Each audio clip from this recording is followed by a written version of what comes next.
Muy buenas noches, estimadas amigas, amigos, compañeras, compañeros. Aquí estamos de nuevo en Pensar la Historia, este sitio donde nos encontramos ya una gran familia que sigue creciendo. Estamos cerca de los 1.700 suscriptores, para ser exactos, 1.690 y tantos.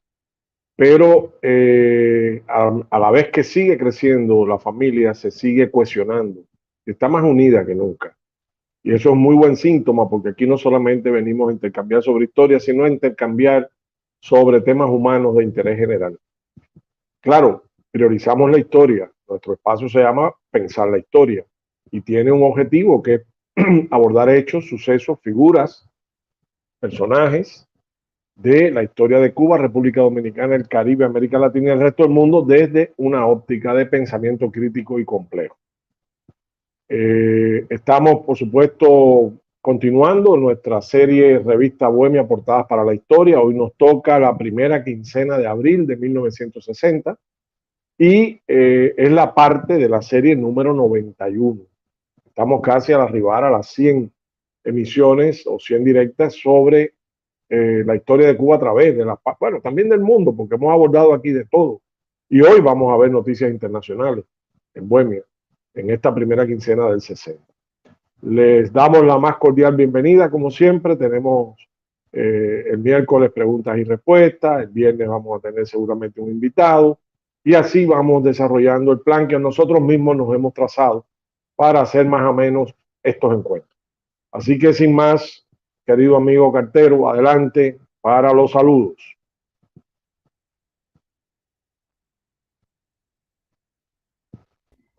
Se nos durmió el cartero. No, ¿cómo quedó dormido, profe? Ah, bueno, digo yo, no veo, no te oigo, me asustaste. Tenía el micrófono lo tenía en silencio. Ajá. Buenas noches, vamos a empezar entonces lo más rápido posible para no perder tiempo con los saludos. Correcto. Hoy estamos con el Capitolio de La Habana de fondo. Esa fotografía fue tomada en el 500 aniversario de La Habana. Correcto. Vamos a hablar de una efeméride, pero ya cuando entremos directo al programa. Eduardo Aguilera, nuestro querido amigo, like número 1. Bueno. Contra todos los pronósticos, Eduardo Aguilera está en el oro hoy. Lolo Lolín, buenas noches, llegando bien temprano. Saludos, cartero Auli, doctora Costa. Like 2, Lolo Lolín con la plata. Eduardo Aguilera, Elena de Troya es la primera, aunque no haya llegado. Así debe ser ese caballeroso tratamiento, Elena. Gracias, Eduardo, por esa deferencia. Pedro, 0%. Eficiente. Buenas noches, autoridad de cartera, a todos los presentes en el aula. Supongo que Pedro es el medallista de bronce de hoy. Muchas gracias, Pedro, por su presencia y por estar tan temprano. Macafola, el elefante, lento pero aplastante. Buenas madrugadas, profe Cartero y el chat. Cartero, brother, siempre reconoce el esfuerzo de Europa por estar despierto y África en lo que han hecho. Dígalo, Wester, dígalo, que usted lo ha experimentado en carne propia. No es fácil aguantar la furia de una reina. Wester Utópica, desde Berlín. Un abrazo, hermano. Cenita Zulmi, like número 7. Dice Elena de Troya, ¿cómo está la competencia? Así es, pero leal, competencia leal. Así es, Elena, bienvenida. Cenita Azul, el like 7 para el canal de Conocimiento y la Armonía. Un saludo cordial para el profesor Iden Postman. Hoy no podré estar hasta el final, pero recupero la clase mañana. Gracias, Cenita, usted siempre nos acompaña. Bienvenida y un abrazo. Alin Tolkien, se jodió Elena hoy. Dicho muy cubano. Elena de Troya, buenas tardes. Alin Tolkien, abrazo a todos los guerreros de este canal. Saludos al profesor del cartero. Gracias, Alin. Gracias. Elena no te va a perdonar. Tú sabes que esto lo vas a purgar por los siglos de los siglos. Adelante. Robin Hood cubano, el héroe de los bosques de Sherwood, llegando y dando like. Abrazos a todos. Gracias, Robin Hood. Un abrazo para usted. Bienvenido, héroe. Un abrazo. Luis Vicente, gran amigo. Saludos, profesor y cartero. Siempre ocurrente. Siempre con una anécdota. Gracias, Luis Vicente. Marcelino Abreu. Bueno, esto es una décima. ¿Qué tal de fin de semana pasaron nuestros amigos? Y como es lunes, les digo que la noche se engalana con el cartero y Eliade, combativos e incansables. Así seguimos para adelante con la historia y sus verdades. Gracias, Marcelino, por esa inspiración que engalana nuestro espacio, como tantos otros, porque aquí hay muchos poetas. Qué buena noticia que estamos rodeados de poetas. Gracias, Marcelino. Bienvenido. Marcelino Abreu saludando a los compatriotas con el 17, sube como la espuma. no hay quien lo detenga. Gracias, Marcelino. Olivia Garza, buenas tardes, profesor y cartero. En la I-17, saludos para todos y en el chat. Gracias, Olivia. Bienvenida, como siempre. Martina Marichal, nuestra querida amiga desde Australia. Saludos, un abrazo, Martina, para usted que viene de tan lejos, dando el ejemplo de la tenacidad y la fidelidad. Domingo López, gran activista por la familia cubana. Saludos, compatriotas y amigos de Cuba. Un abrazo, Domingo, un abrazo. Muy sentido para usted. El último rey de Escocia. Domingo, saludos. Saludos también para usted, Majestad. Tefi Martínez por Facebook. Buenas noches por aquí. Así mismo es. No hay espacio que no se ocupe. Pepe Cuquito, buenas tardes, cartero y profesor Eliades. Listos todos, adelante. El caricaturista oficial de nuestro espacio. Pepe Cuquito, un abrazo. Olga Jardines, muy buena amiga. Saludos, doctor cartero, y a todos los presentes. Gracias, Olga, también para usted. Selma Montero, buenas noches, profesor cartero Fogón, y a todos los amigos del chat. Un abrazo para todos. Gracias, Selma. Un abrazo muy sincero, sentido, emocionado para usted. Bienvenida. Brenda Murillo, la dama del café, gran amiga desde El Salvador. Buenas tardes, profesor cartero, amigo del chat. Saludos de El Salvador en este Día del Campesino. Claro que sí. Vamos a hablar de eso ahora. Prometeo América 1, uno de los fieles de siempre. Doctor Acosta y cartero, mi respeto. Saludos a todos. Like 32, ya se lo vengo diciendo. Mírenlo ahí. Miren cómo va subiendo, cómo le espuma. Catiusca Ramos, abrazos para todos, especial para usted, profe. Me encanta la foto de fondo, imponente nuestro Capitolio. Catiusca Ramos por Facebook, un avatar nuevo, pero mejor que esté por diferentes lugares. Magnífico, un abrazo. Juana Pérez, abrazos a todos, especial para usted, profe. Me encanta la foto de fondo, imponente nuestro Capitolio. Qué casualidad, Juana Pérez y Catiusca Ramos han pensado lo mismo y han escrito lo mismo. ¿Cuál será el misterio? Lázaro Padrón Pereira, Facebook. Buenas noches, saludos para todos el Ciego de Ávila. Qué bueno que los avileños nos estén escuchando y compartiendo con nosotros. Muchas gracias. Estos son, profe, los saludos que hay por ahora, así que con mucho gusto podemos empezar, si va llegando la gente. ¿Cómo no? Subiendo los saludos como siempre. Bueno, para empezar, una efeméride. Hoy se conmemora el 62 aniversario de la promulgación de la Ley de Reforma Agraria. Casualmente, todo lo que estamos viendo aquí, desde los primeros días de enero del 59, pero especialmente en Bohemia, después de mayo, tiene que ver con los ecos de esa reforma agraria. El recrudecimiento de las campañas contra Cuba y que el gobierno de los Estados Unidos de Eisenhower haya pasado el Rubicón, haya pasado la línea contra Cuba después de un momento inicial de incertidumbre, demuestra, cometiendo un grave error histórico además, demuestra que el detonante de ese empeoramiento, esa crisis y ese enfrentamiento que padecemos hasta hoy fue la aplicación de la Ley de Reforma Agraria y las afectaciones, entre comillas, afectaciones, porque realmente ya esas tierras habían sido recuperadas las inversiones iniciales ampliamente por la sobreexplotación a que eran sometidas por estas empresas norteamericanas.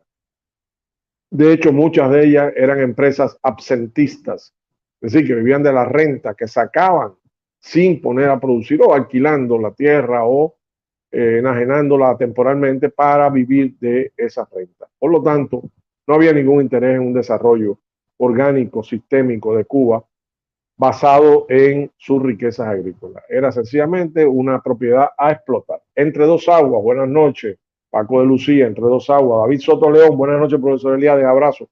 Gracias, David Soto, un abrazo para usted también. Pues esta ley, repito, fue el detonante de la agresividad norteamericana, de la agresividad imperialista que sigue hasta nuestros días. Hemos dicho que no entendieron que había que renegociar, no entendieron que se habían hecho reformas agrarias en el mundo, en Puerto Rico, especialmente en Japón. Más del 90% de las tierras de los latifundistas le fueron nacionalizadas por MacArthur para darla a pequeños propietarios.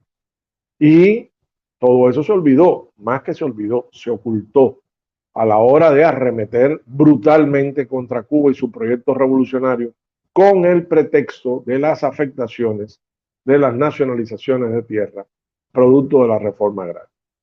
Vamos a ver hoy algunos de esos ejemplos, un poquito más detallados, pero tengamos en cuenta que un día como hoy fue asesinado Niceto Pérez, líder campesino en la zona de Guantánamo, y se constituyó, se decidió por las instituciones, el pueblo de Cuba, que ese fuese el Día del Campesino a partir de ese momento. Simbólicamente es el día donde se empieza a aplicar, se promulga la ley de reforma agraria del gobierno revolucionario. Hecho este recordatorio, vamos a pasar, cartero, a la primera imagen de hoy. Recuerden que estamos en la primera quincena de abril de 1960 y esta es la parte número 91 de esta serie. La primera es la continuación de un artículo que vimos ya anteriormente.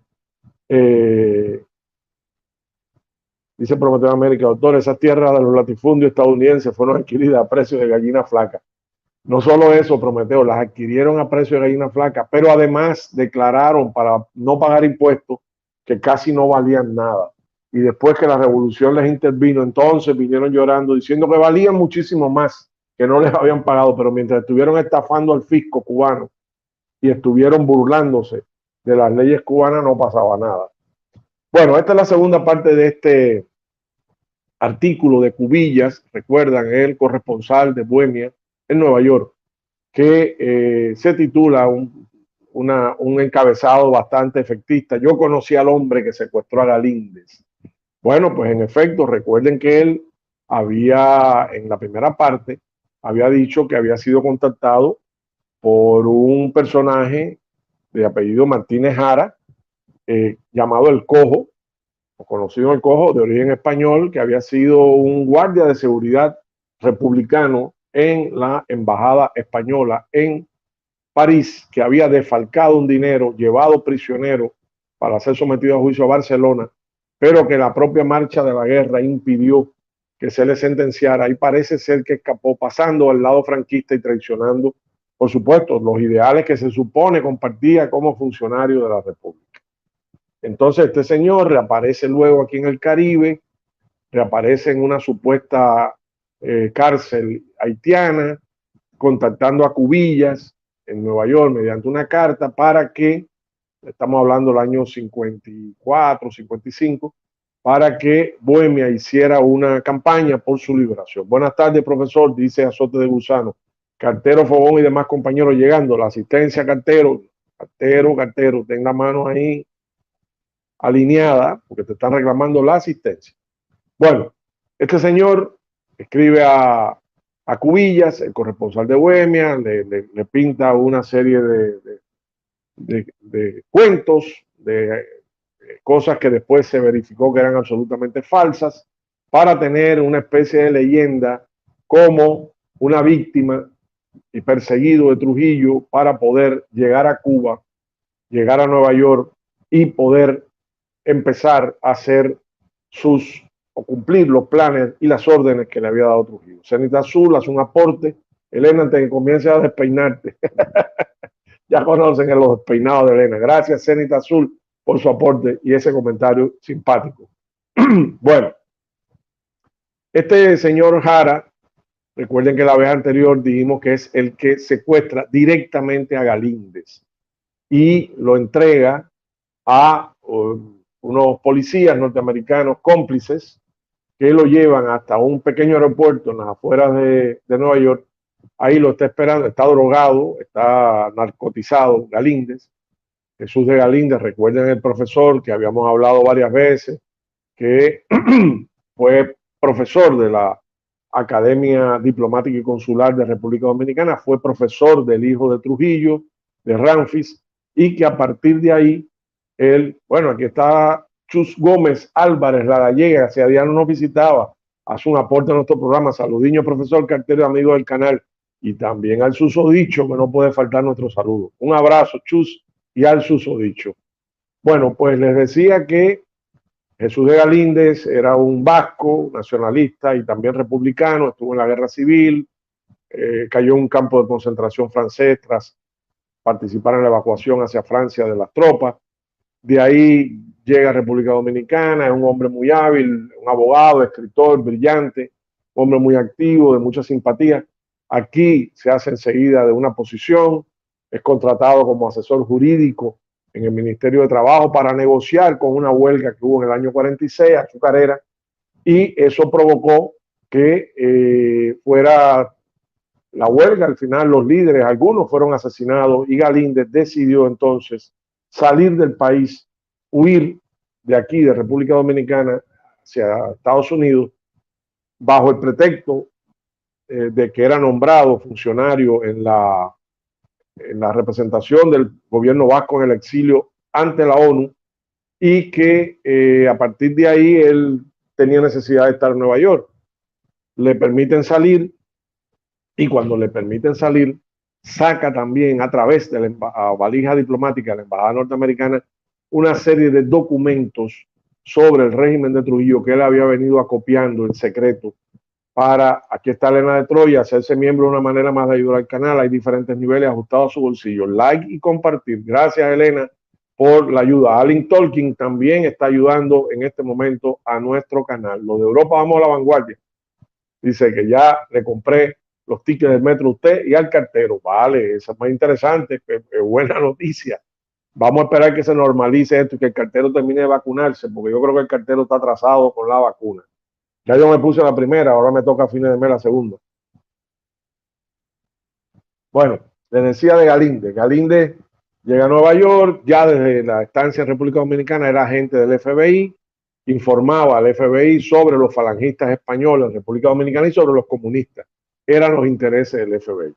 En Nueva York hace una intensa vida cultural, es profesor de la Universidad de Columbia, hace y defiende una tesis doctoral importante que se llama La Era de Trujillo, un caso de estudio de dictadura hispanoamericana. Por esa razón, él empieza ahí también hace el último rey de Escocia, se ha despeinado, vamos a ir emparejando esto.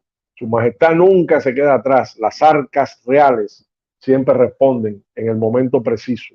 Gracias, rey, por este aporte a nuestro programa. Bueno, les decía que Galíndez defiende una tesis doctoral en la Universidad de Columbia con mucho éxito, y en esa tesis hace Rafael Fernández, saludos, profe Cartero, mi like 47, miren ahí, va subiendo, gracias Rafael, como la espuma, y sigue subiendo.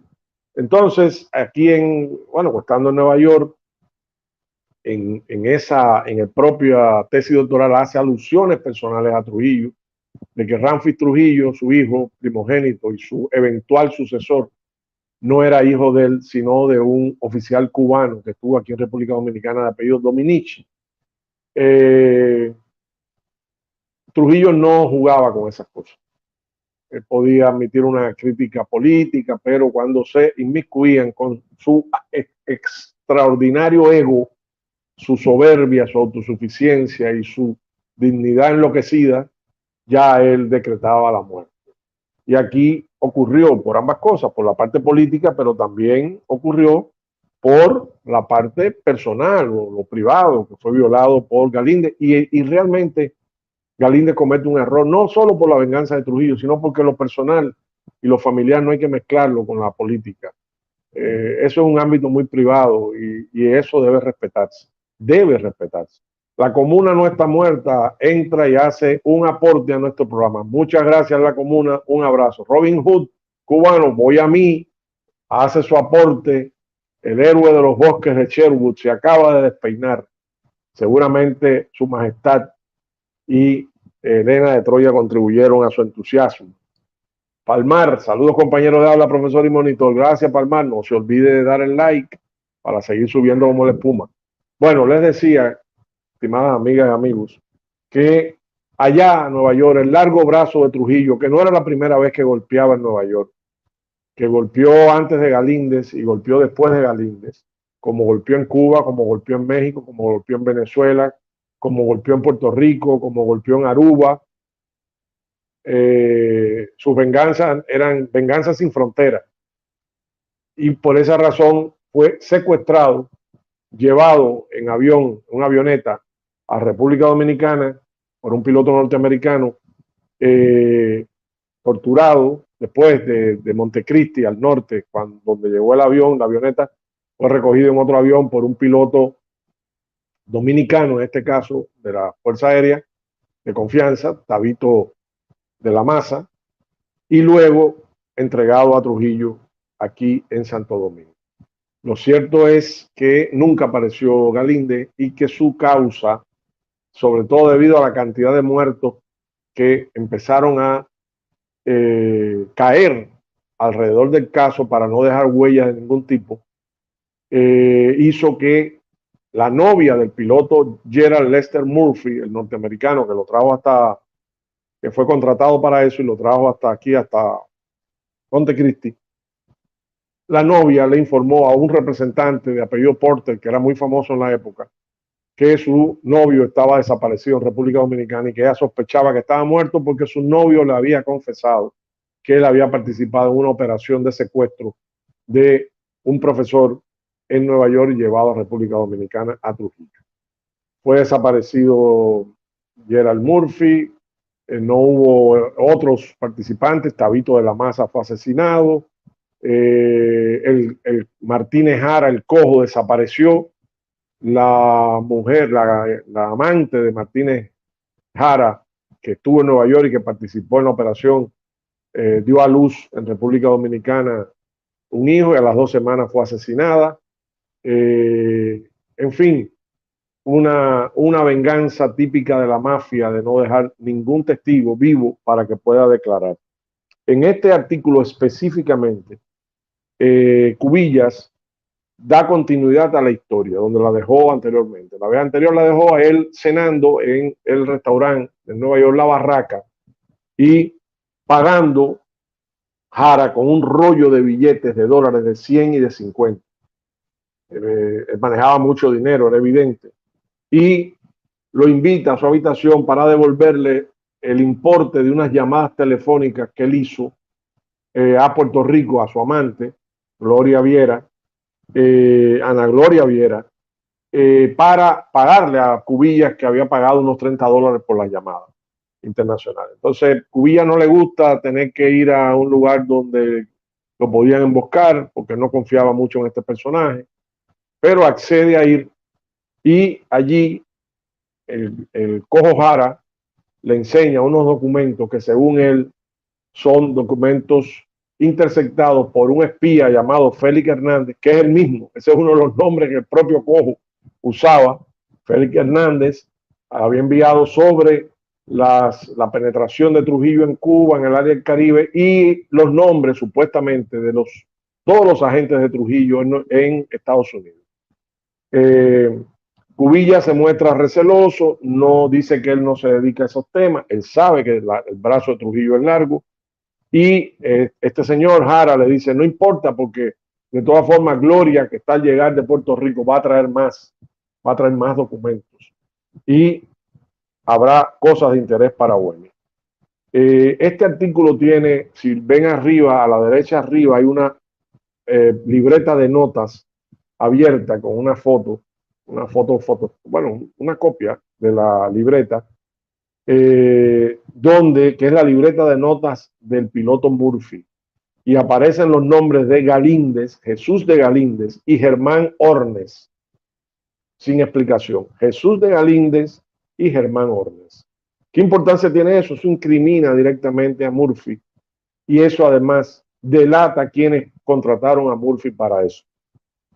Ya he dicho quién es Galíndez. Ahora, Germán Ornes Coisco era un periodista importante en el régimen de Trujillo, uno de los más de confianza de Trujillo, al extremo de que Trujillo lo puso de testaferro como propietario del diario El Caribe, que en realidad era de Trujillo.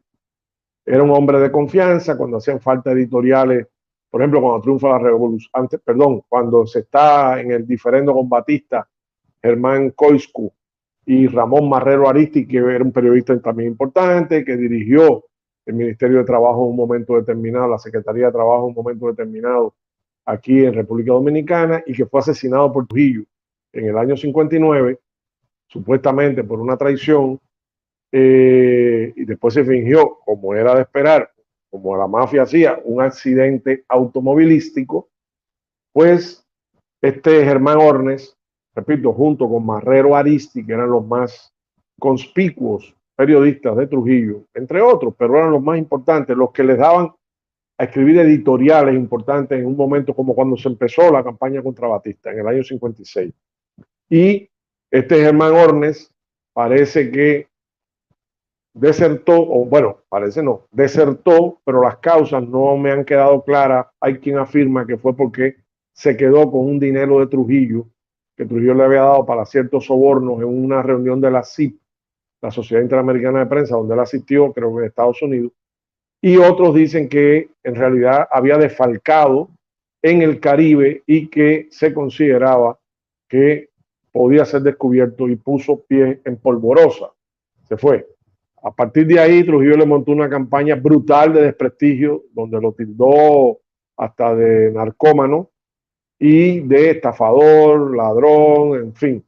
Y Ornes respondió con una serie de artículos desnudando la tiranía de Trujillo, y eso traerá consecuencias. Pero que haya estado su nombre en la libreta de Murphy junto al de Galíndez indica que la cosecha era mayor de la que se realizó, que la cosecha del terror era mayor y iba a incluir a Germán Ornes Koiscu también, que no lo lograron incluir porque incluso después Giovanni Giraldo desde Colombia con el Like 44, es un privilegio poder disfrutar de estas clases. Alfa Romeo con su velocidad habitual, un fuerte abrazo, doctor Elías Cartero y compatriotas del chat. Vengo al encuentro necesario de la raíz. Irene de Cuba, que se ha incorporado y que no falta nunca, un enorme abrazo hoy desde la Atenas de Cuba, Matanza. Qué bueno, Irene, gracias por estar con nosotros. William Asqui, tampoco falta.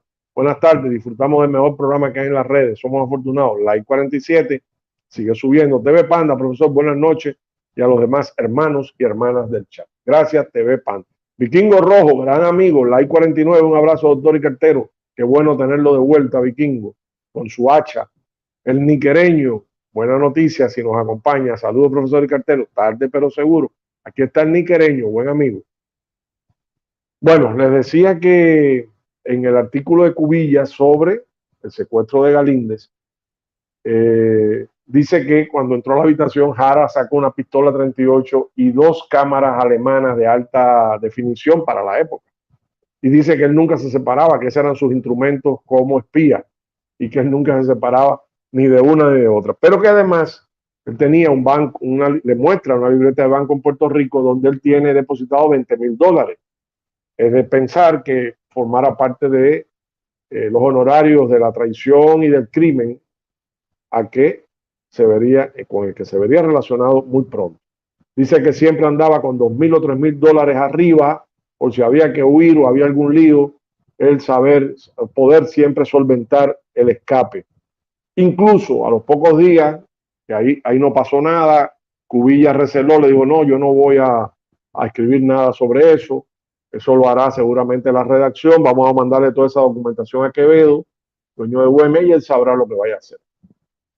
Dice que a los pocos días lo volvió a llamar este señor Jara, estamos hablando de febrero del 56, y lo vuelve a llamar y le dice, perdón, estamos en el 55, finales del 55, noviembre del 55 para ser exacto, y le dice que Trujillo está de incógnito en Nueva York, alojado en el Hotel Plaza. Cubillas llega a la conclusión, y no es descabellada, de que en esa ocasión, en ese encuentro en Nueva York, Jara, Trujillo, hablaron y se definió el secuestro de Galíndez y quizás el de Ornes, pero que se cumplió solamente el de Galíndez.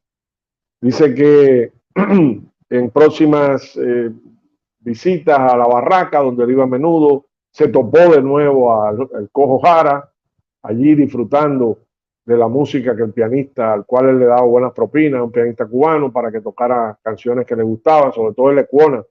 Mi Vida Mágica, Tadeo Blogs, saludos, doctor Elías Acosta y Cartero, magnífico canal donde siempre se aprenden cosas nuevas. Gracias, Mi Vida Mágica.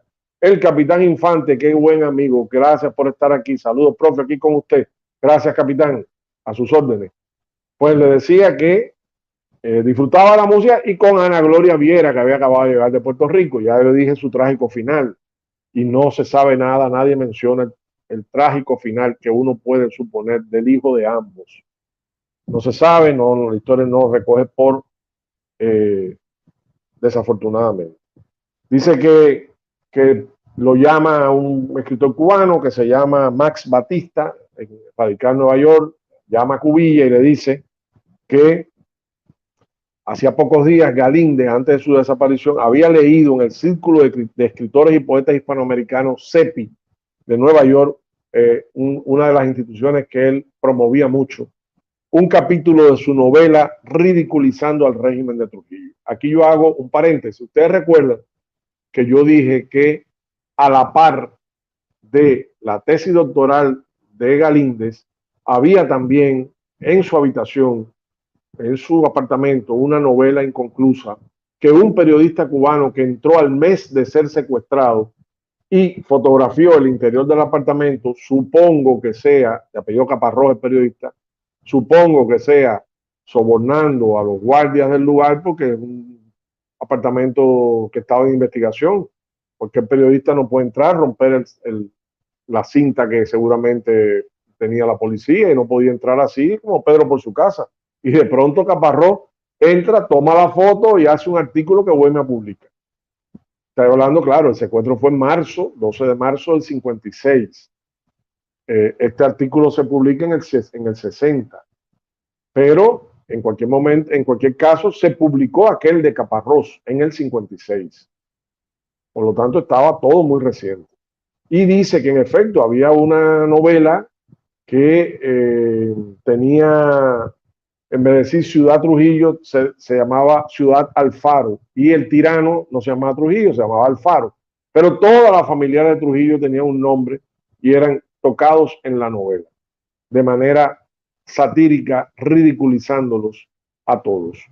Yo he dicho en alguna ocasión que quizás no sería aventurado pensar, y ahora con este dato que da Cubillas de la llamada de Mac Batista, donde le habla que se leyó un capítulo de esa novela en el CEPI, en el Círculo de Escritores y Poetas Hispanoamericanos de Nueva York, antes de desaparecer Galíndez, yo no dudo que haya influido en un hombre con un ego tan desmedido que no entendía de broma, que era una persona absolutamente iracunda y omnipotente en República Dominicana.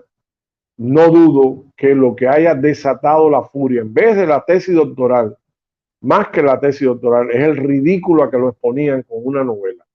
Y que por alguna razón no pudieron entrar al apartamento de Galíndez para eh, destruirla y secuestrarla, porque un mes después la vio allí en la habitación, supongo que sobre el escritorio o en la maquinilla, la vio el periodista cubano Caparrós. Yo me he interesado por esa novela con el Centro Sabino Arana del Partido Nacionalista Vasco, que es un centro cultural que existe en el País Vasco, que hizo una gran exposición sobre Galíndez hace unos años, y hay un muy buen investigador sobre el tema Galíndez y no hay pistas de la novela, no se sabe dónde puede estar. Eso sería un interesantísimo aporte literario y político si esa novela apareciese y se pudiese publicar. Así que lo digo porque mientras más seamos los que busquemos, a lo mejor, quien quita que en un momento determinado hagamos este pequeño aporte y además a la memoria de un hombre que con sus inconsecuencias, pero fue una víctima del trujillato de una manera vil y alevosa. Dice que lo estuvieron llamando a Cubilla anónimos, gente anónima preguntando por las copias de la tesis de Galíndez, porque la tesis no se había publicado, habían varias copias que Galíndez hizo y le mandó a diferentes personas por si le pasaba algo. Y en efecto, no pudieron destruirlas todas, destruyeron algunas, pero se publicó. Y creo, si mal no recuerdo, la primera edición fue por Argentina, que se publica la primera edición. Después ha habido muchas. De hecho, se podría buscar en internet al que lo desee. Dice que Cubilla fue entrevistado por el FBI en La Habana, porque como la situación estaba tan tensa con el caso Galíndez y empezaron a matar gente, como él fue testigo y conversó varias veces con Jara.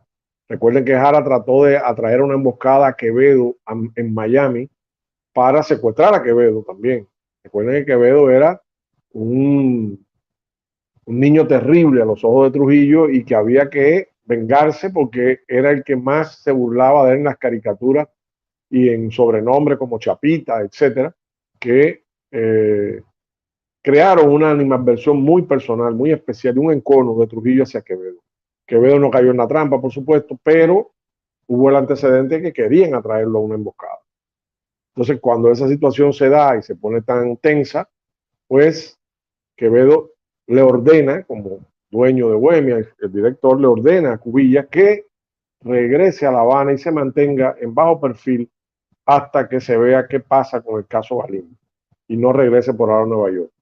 Por eso es que Cubillas dice, esa es la explicación por la cual yo esperé 4 años para hablar sobre el tema en la revista web. Raptor Habana, saludos al profe, a los amigos del chat. La I-55 sigue creciendo, eso no hay quien lo pare. Raptor, bienvenido. Vamos a la próxima, Cartero. La próxima es un anuncio que me pareció interesante, o sea, un anuncio publicitario que sale en Bohemia, pero de una empresa nacionalizada por el gobierno revolucionario. Es el de la derecha, la parte de la derecha. Dice, una nación con industrias propias es un pueblo libre. Y dice que ese anuncio lo pone la empresa La Ronera Arechavala, que ha sido intervenida por el gobierno revolucionario. Dice que es una industria cubana desde 1878. Si puedes ampliar un poquito más, Cartero. Una gotica más. Ahí está. Las industrias nativas son esenciales a la libertad de un pueblo. Consolidan su independencia económica. Su fomento trae trabajo y prosperidad.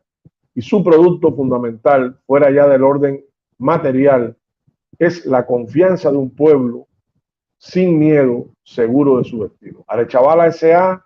siente hoy orgullo de poder servir de pauta en los planes de industrialización del gobierno y de lo que en aporte a la economía nacional puedan significar sus 82 años dando ingresos a más de 2.000 familias cubanas y enriqueciendo el intercambio comercial de nuestro país. Actualmente la intervención del gobierno revolucionario llevará esta firma a niveles de mayor relevancia. El Arechavala S.A. será un orgullo de Cuba y marchará a la cabeza de las industrias progresistas del país. Fíjense qué tono constructivo, normal, comprensivo, con la situación de nacionalización de esa industria. Yo creo recordar que esa industria fue intervenida por estar en manos de batistianos, de personas que tenían que ver con el régimen de Batista, empresarios corruptos, etc. Creo recordar. De todas formas, a lo mejor alguien lo puede hablar. David Soto León, el día que se pueda, me gustaría escucharlo sobre los dos temas. El pacto Ribbentrop-Molotov y el conflicto israelo-palestino. David, los dos temas los hemos abordado. No un programa entero, pero cuando abordamos la Segunda Guerra Mundial, en más de una ocasión abordamos el pacto. Incluso analizamos el texto del pacto o parte del texto del pacto. Y también el conflicto israelo-palestino. Aquí condenamos, hicimos un breve análisis, pero además yo voy a hablar ahora de Israel, porque viene el caso, porque hay un reportaje de Agustín Tamargo sobre Israel en el 60. Así que de todas formas lo invito a, de todo, si quiere abordar el tema, bueno, los miércoles nosotros podemos intercambiar sobre el tema, porque es el día que dedicamos a ese tipo de preguntas y respuestas. Bueno, vieron el anuncio, un anuncio muy interesante. Siempre se nos dice una tirantez, una bronca tremenda, una resistencia a las industrias. Miren aquí, hay una comprensión de los antiguos dueños, algunos de ellos por lo menos, o ejecutivos, o que hablan de la empresa con orgullo, pues sobre las medidas tomadas por la revolución y su disposición a estar a la vanguardia de la industrialización del país. Vamos a la próxima, Cartero. Humberto Angulo, saludos el día de a todos los chat. Gracias, Humberto, un abrazo para usted. La próxima imagen, el próximo comentario tiene que ver con esto que nos acaban de hablar indirectamente, ¿no? El conflicto israelo-palestino. Miren, Shalom Israel, saludo Israel o paz Israel, también se puede traducir de una u otra forma. Bohemia dice en el recuadro que Agustín Tamargo, muy buen periodista cubano del momento, que había tenido una posición de apoyo a la revolución en su inicio, fue invitado por el gobierno de Israel a hacer una visita de 2 semanas en marzo de 1960. Y esto es publicado en la Bohemia del 3 de abril de 1960. Él aquí narra sus impresiones de lo que llama heroica y progresista nación. Dice que empieza siendo una historia de cómo surge el Estado hebreo. Él está deslumbrado por lo que le mostraron. Él ve similitudes entre el nacionalismo, la unidad nacional y la resistencia judía con la resistencia, la unidad y los objetivos de Cuba.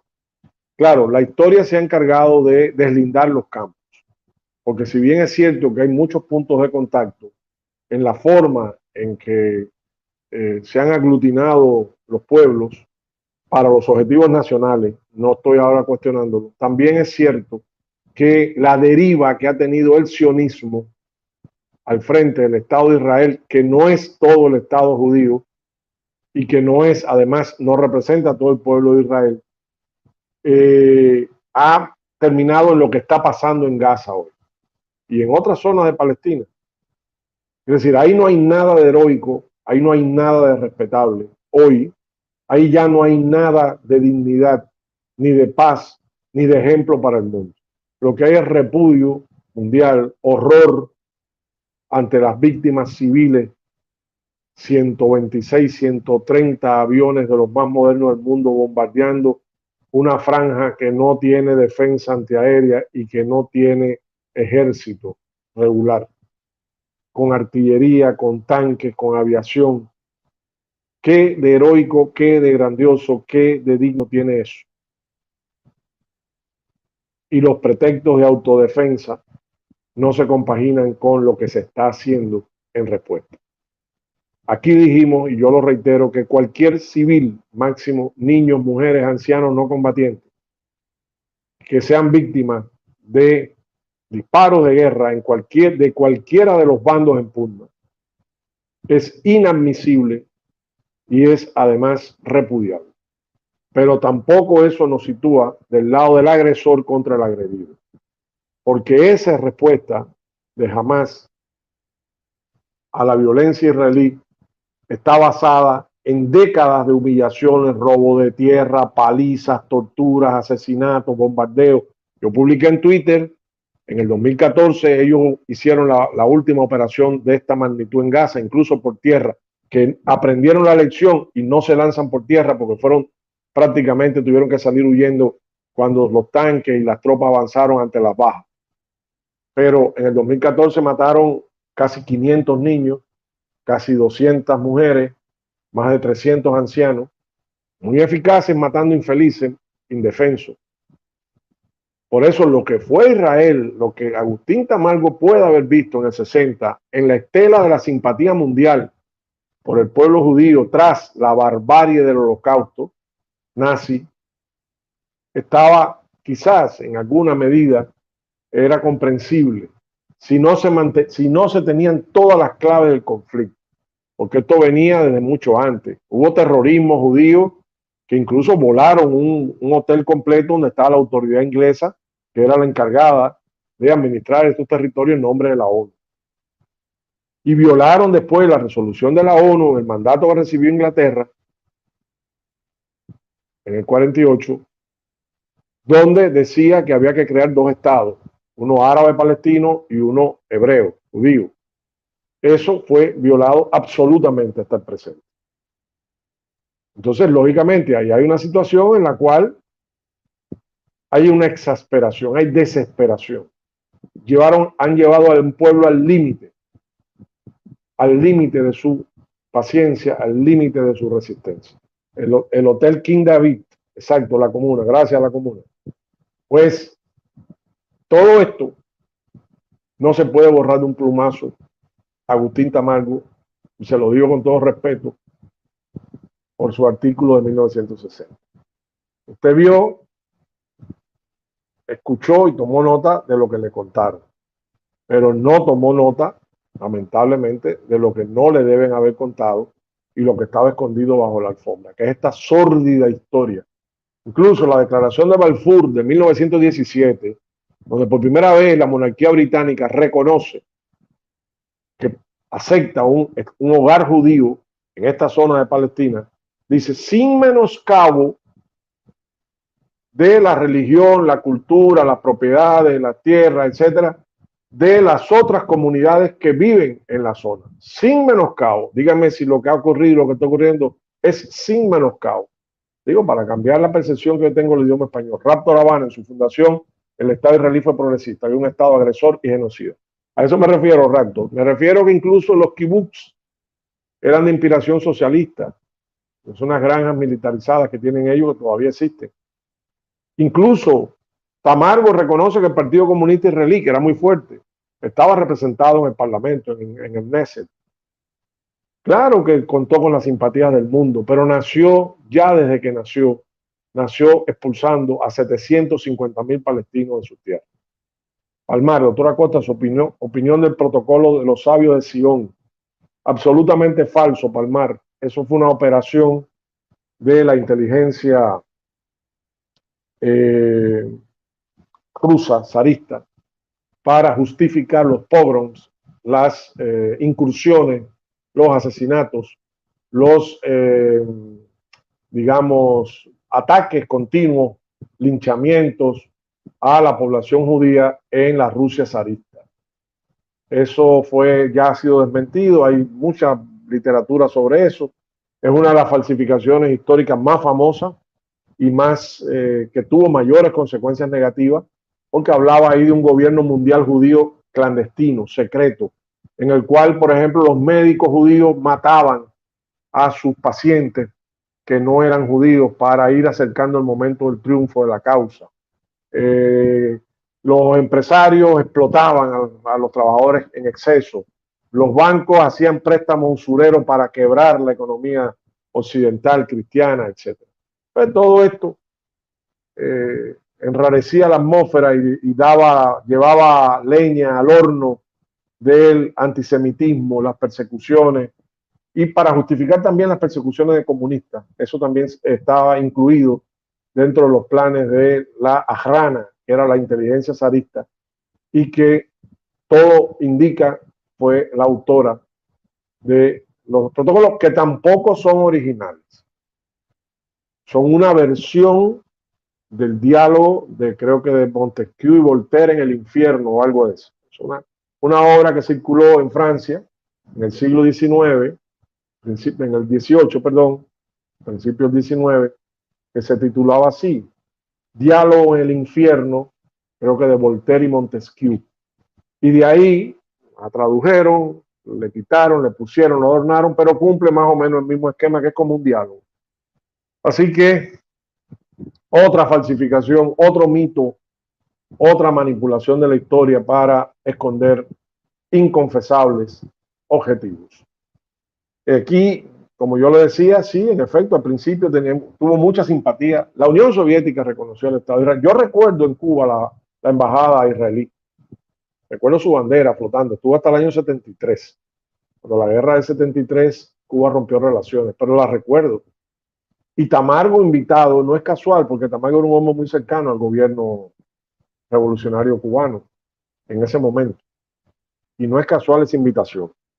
Tamargo tilda de heroica y progresista a la nación, quizá en aquel momento, como dice alguien aquí, que los árabes que quedan en el país, que son 150.000, continúan apegados a sus tradiciones y que el Estado impulsa incesantemente su adaptación. Hay que ver qué significa impulsa incesantemente.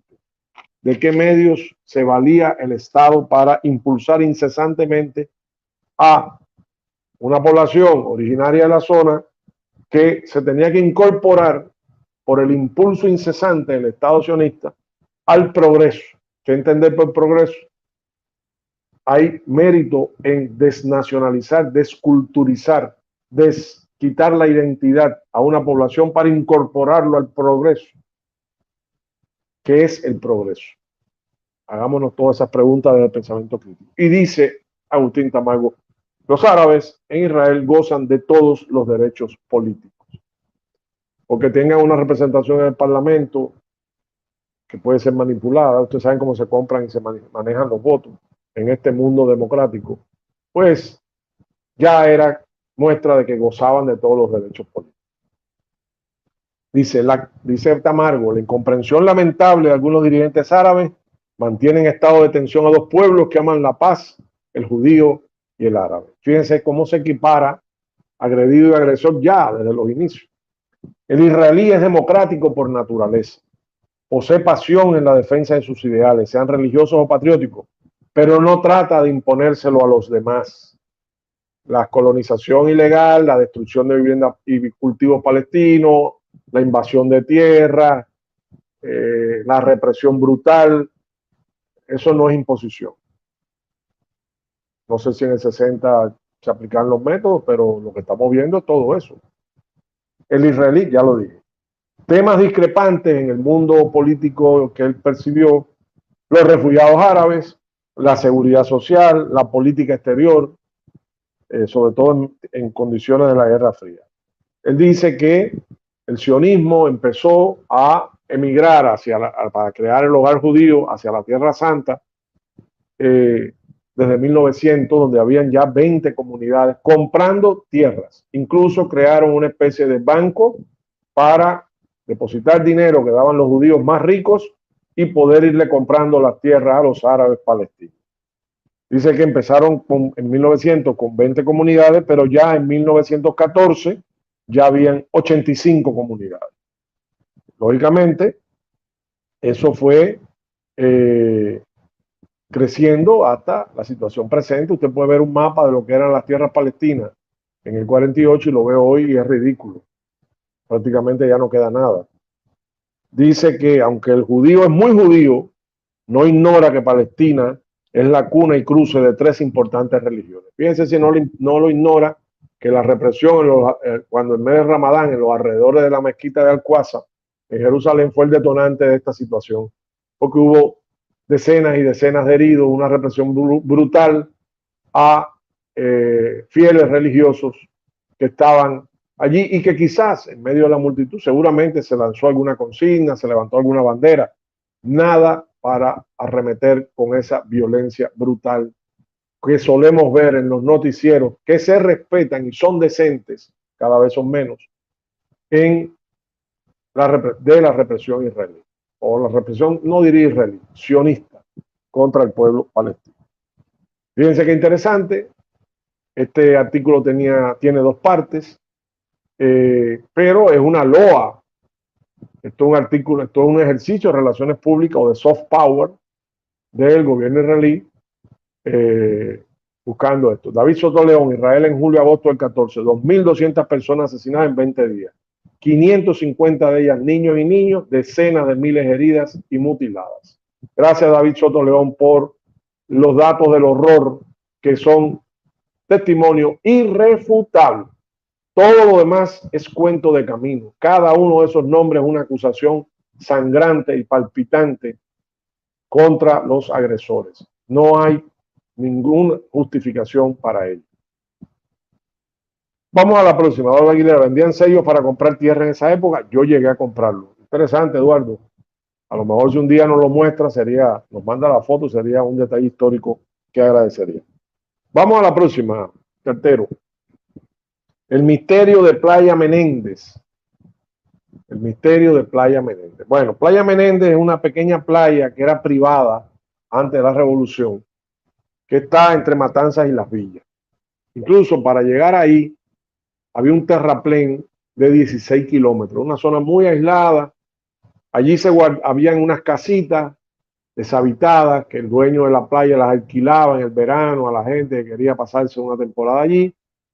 Y después de la revolución, para evitar desembarco o fugas de criminales de guerra batistianos escondidos, se ubicaron cada 3 meses una pareja de soldados rebeldes escogidos, no cualquiera, para cuidar la zona. En este caso, en Playa Menéndez, habían 2 combatientes del ejército rebelde que habían peleado en la sierra: Gilberto Sánchez, de Santiago de Cuba, de 36 años, y Raúl Pupo Morales, de 34 años, de Holguín. Los dos veteranos de la sierra.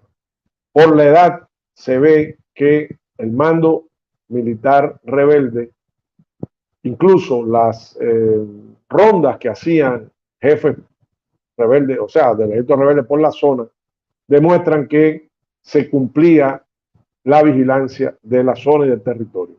Rafael Bolivia, buenas noches desde nuestra Cuba. Estoy complicado, pero no puedo faltar el saludo y el correspondiente al aire. Después me pongo el día. Gracias, Rafael Bolivia. Un abrazo. Prometeo América, las brujas de Salem, otro caso de inquisición. En este caso, en las 13 colonias norteamericanas. Asimismo es. Hay una excelente obra de teatro y películas y series sobre el caso. Bueno, decíamos que en Playa Menéndez, además, había un pequeño yate de un señor que era un empresario de la capital que lo tenía allí. Incluso había un custodio, un contratado por este señor para cuidarle el yate, llamado el Caraqueño, porque era un canario que lo habían llevado de niño a Caracas y de ahí había ido a Cuba, y era un pescador que se ocupaba de cuidar el yate de este señor. Los únicos habitantes que habían en ese pequeño caserío de Playa Menéndez en el 24 de marzo del 60 eran los dos soldados rebeldes que dije, el Caraqueño, las esposas de estos dos soldados rebeldes y los niños, que entre los dos matrimonios sumaban 3 niños menores de 4 años. Por allí pasaban, porque había una salina cerca, por ahí pasaban trabajadores, saludaban, conversaban, se bañaban en la playa, pero no era habitual que hubiesen personas allí permanentemente, salvo estas que he dicho.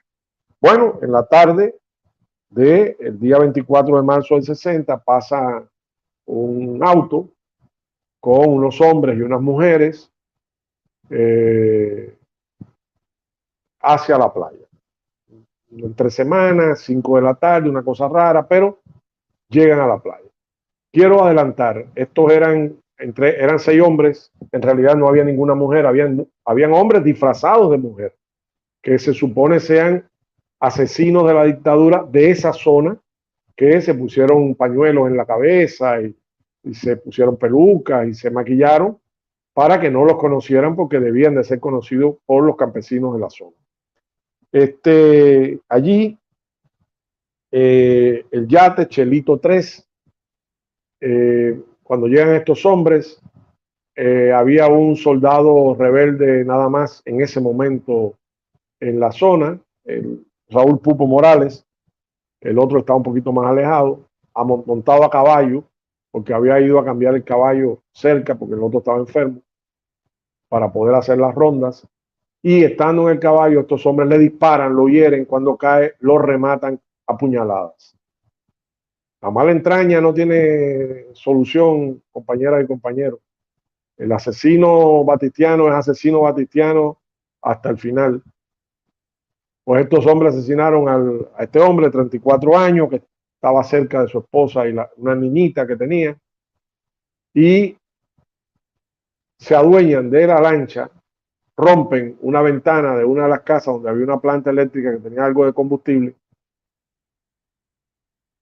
combaten, o sea, pelean contra el otro soldado rebelde que hace resistencia, pero es dominado, 6 hombres, cogen a las mujeres, a los niños, al caraqueño, a un señor que pasaba por ahí, de los que trabajan en la salina, y los montan en el yate y se van a la Florida, dejando el cadáver del soldado Raúl Pupo Morales detrás.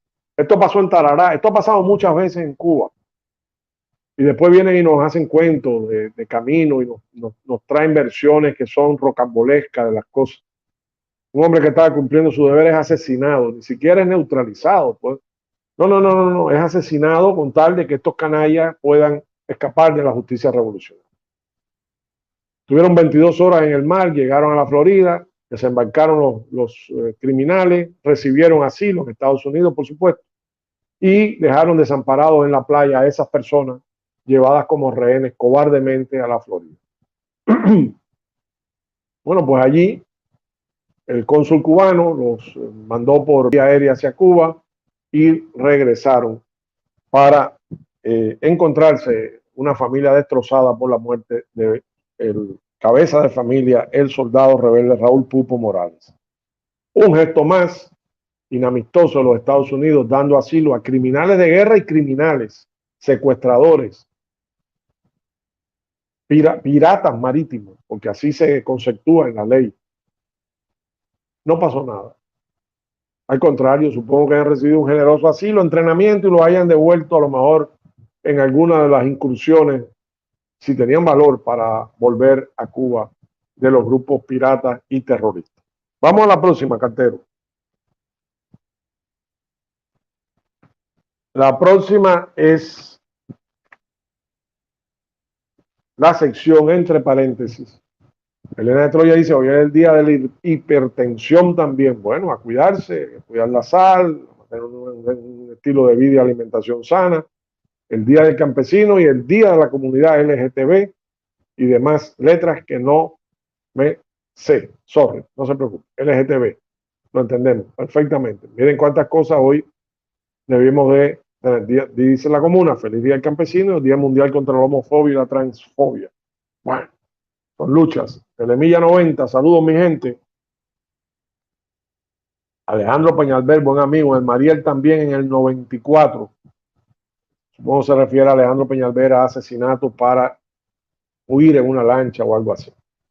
Bueno, la historia lamentablemente es larga y está teñida de sangre y de impunidad. Cartero, la próxima, por favor. La próxima es, repito, la sección de Viera, Bernardo Viera Trejo, que se llama Entre Paréntesis. Y él aquí aborda diferentes casos, diferentes situaciones. Yo escogí dos, que son las que voy a comentar con ustedes.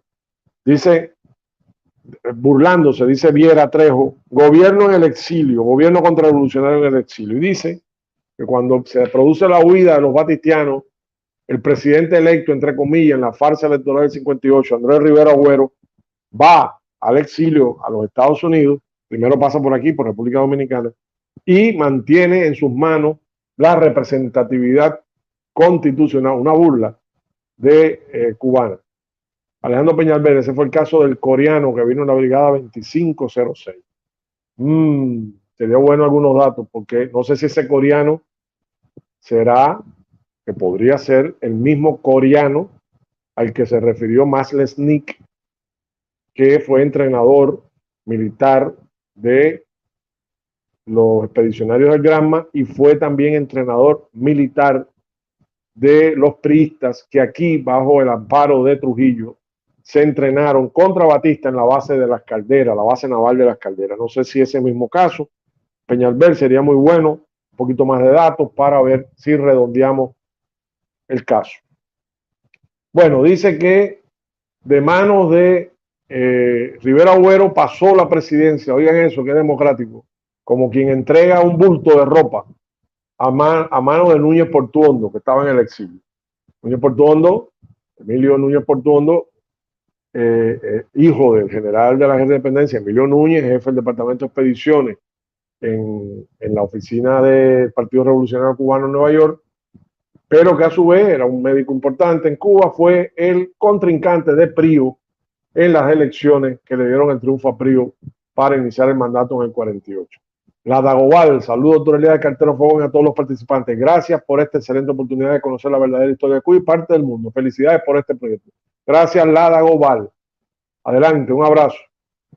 Bueno, pues les decía que Núñez Portuondo recibió el relevo del bulto de ropa, se lo entregó a Pedraza, el general asesino de la huelga del 35, y Pedraza a su vez se lo entregó cuando se cansó a un tal Gómez Jimeranes, que francamente este último no tengo ningún dato sobre él, tengo entendido que fue médico también.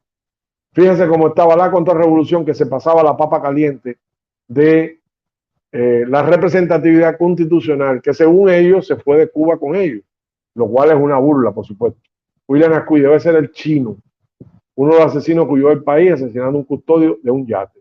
Fue uno de los pocos justiciados, lo de las derrotas de Playa Girón, creo yo. Bueno, pues si es el chino, debe ser el chino King, que fue uno de los, junto con Calviño y con el muerto Soler, contratado por Trujillo para asesinar al dirigente del exilio republicano dominicano, perdón, el exilio antitrujillista dominicano, Pipí Hernández, en el año 55 en La Habana. Esos fueron de los 5 fusilados de los que vinieron en la expedición de Playa Girón.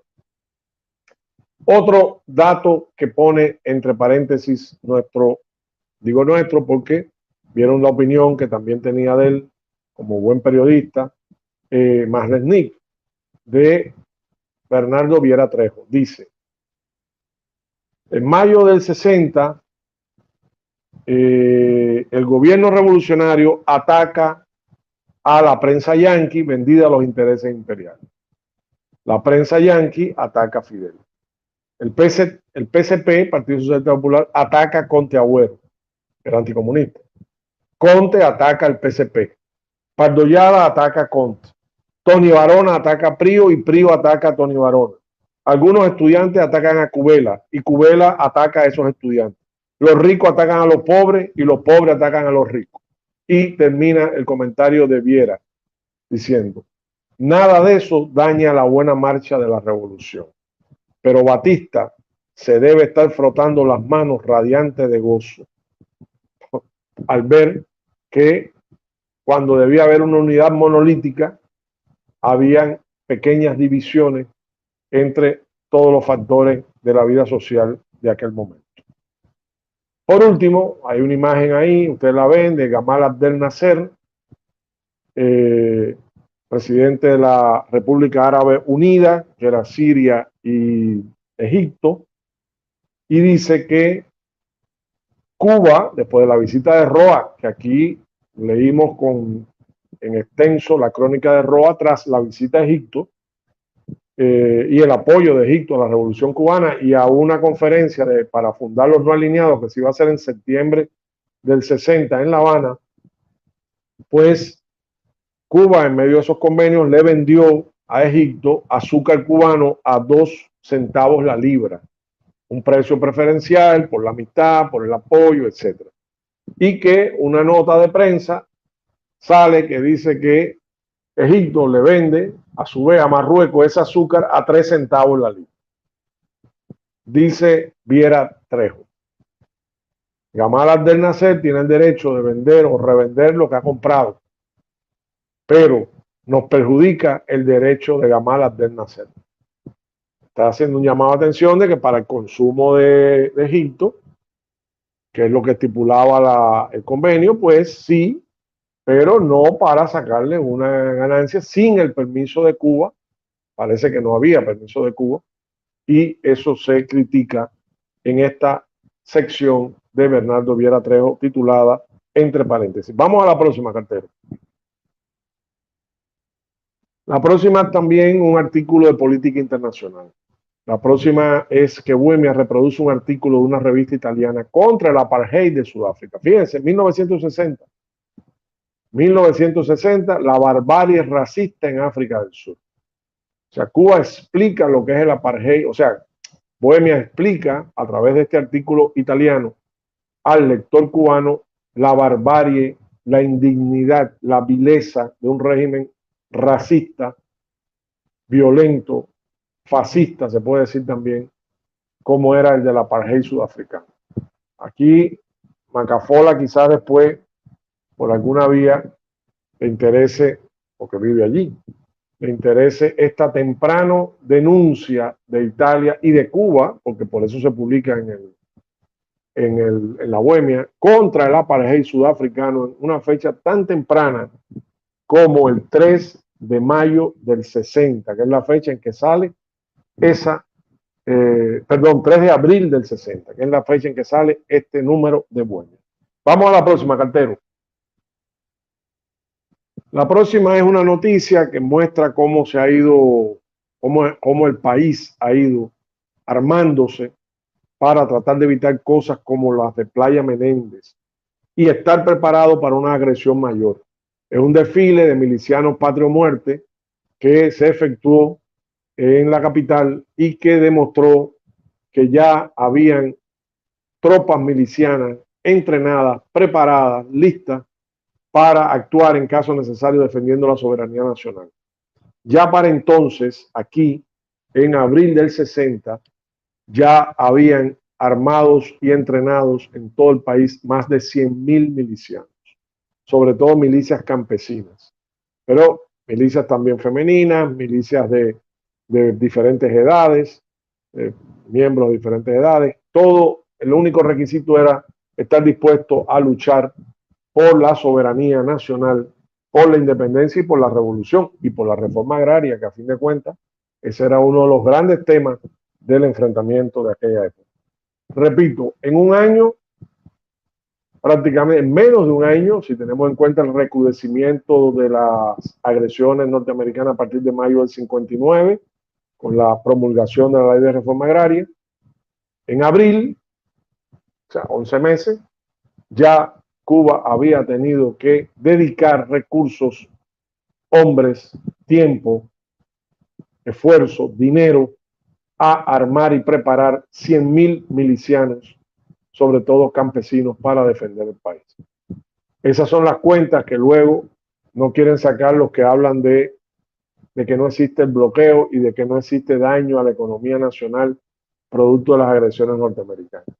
Saquen cuenta cuánto cuesta mantener, vestir, armar, calzar, entrenar a 100.000 hombres con los problemas económicos que tenía el país porque fueron los que heredó del desgobierno de Fulgencio Batista. Vamos a la próxima, cartero.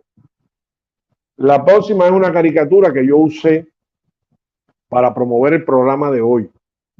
Es una caricatura donde se ve a Batista en la isla de Madeira conversando con un, supongo que se diga, madeirense, un habitante de la isla. Es a la izquierda, se puede ampliar, cartero. Y Batista le está explicando, le está comentando al habitante de la isla, una isla de soberanía portuguesa, le dice que, claro que me van a dar la visa para entrar a Estados Unidos. Yo tengo un crédito de 20.000 muertos y me están preparando una campañita anticomunista para lanzarla. Quiere decir, él tenía dos méritos que a los ojos del gobierno norteamericano lo obligaría a darle la visa para entrar a Estados Unidos. Eso nunca ocurrió. Pero decía, yo tengo 20.000 muertos en mi crédito y tengo además la campañita o la posición anticomunista que tanto le gusta al gobierno norteamericano. Así que con eso le van a dar la visa sin problema de ningún tipo. Vamos a la próxima, cartero. La próxima es un anuncio. El Vikingo Rodotor, la firma Arrechavala tenía relaciones con Santiago Verdecia Neira, Fidel Barreto, ministro de Agricultura, ambos cercanos al régimen. Fidel Barreto además fue, Vikingo, el emisario de Batista después del 56, que en el verano casi que hay un enfrentamiento por las cuotas azucareras entre Trujillo y Batista, enfrentamiento entre alacranes por dinero, y hay un alejamiento y un enfriamiento notable de las relaciones diplomáticas, casi una ruptura. Y el enviado a restablecer, como un enviado de buena voluntad, a una feria ganadera aquí en Santo Domingo, bueno, Ciudad Trujillo, no Santo Domingo, es Fidel Barreto, que lo mandan precisamente a limar aspereza, porque Trujillo era un hacendado, tenía la Hacienda Fundación, otras propiedades, le gustaba el campo, le gustaba el ganado de raza, le gustaba el ganado, los caballos, y mandan a Fidel Barreto con ese objetivo aquí. Estudios Verdad, saludos, profe, gracias, Estudios Verdad, un abrazo, qué bueno que están por aquí. Bueno, la próxima es el anuncio que está a la izquierda. Fíjense qué interesante. Hace poco vi en Twitter una de las apariciones o shows de los partidarios de la Tacita de Oro, diciendo que todas las edificaciones importantes de Cuba se hicieron antes de la revolución, que la revolución no hizo nada. Eso yo lo desmentí en más de 50 o 60 partes en Facebook con fotos, muy buenas fotos del Ministerio de Obras Públicas de la revolución, que se titula Revolución es construir, esa serie. Cada parte tenía alrededor de 12, 15 y a veces más fotos de obras hechas por la revolución desde el principio. Pero supongamos que la revolución no haya construido rascacielos, ni haya construido hoteles de lujo, ni haya construido casinos, ni haya construido repartos para gente rica, como es el Billmore, como es el Miramar, como era Siboney, Anacaona y todos estos repartos donde la gran oligarquía cubana se fue moviendo para alejarse lo más posible del pueblo. Puede que no lo haya hecho. Ahora, escuelas, carreteras, caminos, hospitales, terminar las obras que por haberse robado el presupuesto Batista no terminó. Industrias, diques secos, represas, parques, arreglo de iglesias y construcción de viviendas para el pueblo, sí lo hizo en grado sumo. Y lo hizo en grado sumo, y tenemos que situarnos en lo que significó para una familia cubana recibir una casa en un reparto pastorita o un apartamento en un reparto pastorita. Que digo pastorita porque Pastorita Núñez era la directora del Instituto Nacional de Ahorro y Vivienda, la gran seguidora de Chivaja, amiga nuestra, una persona excelente, ya lo hemos hablado aquí, colaboradora de Fidel en la Sierra, una persona íntegra a carta cabal, una patriota de verdad, de los que no ostentan. Y aquí ese anuncio da un dato. Vamos a entregar pronto la vivienda número 20,000. En un año y unos meses, 12 del 59, enero a diciembre, y 16 meses, el gobierno revolucionario había sido capaz de beneficiar a 20,000 familias en un año y 4 meses, con una vivienda. Cualquiera pueda, pero perdón, aquí ahora me aclaro más. El INAF entregará 20,000 casas este año. Quiere decir, 20,000 casas solo en el 60, sin contar las que hizo en el 59, es mucho más. Casas higiénicas, ventiladas, con todas las condiciones de seguridad, que todo el mundo, hasta los críticos, reconocen que fueron muy buenas viviendas. Un diseño sencillo, pero adecuado al clima, adecuado a la familia cubana. Imagínense ustedes lo que significa si alguna de esas familias cambiaría su casita por un casino o cambiaría su casita por un hotel de lujo a los cuales nunca iban a poder acceder. Y además, propiedad familiar. Propiedad familiar. Hizo, tanto que hablan de que la revolución expropió, ¿no? Si la revolución hizo más propietarios que nunca en la historia de Cuba. Hizo propietario a la gente de su casa, hizo propietario al campesino de su tierra. Jamás en la vida había habido una desconcentración de la propiedad como la que la revolución propició. Vamos a la próxima, cartero.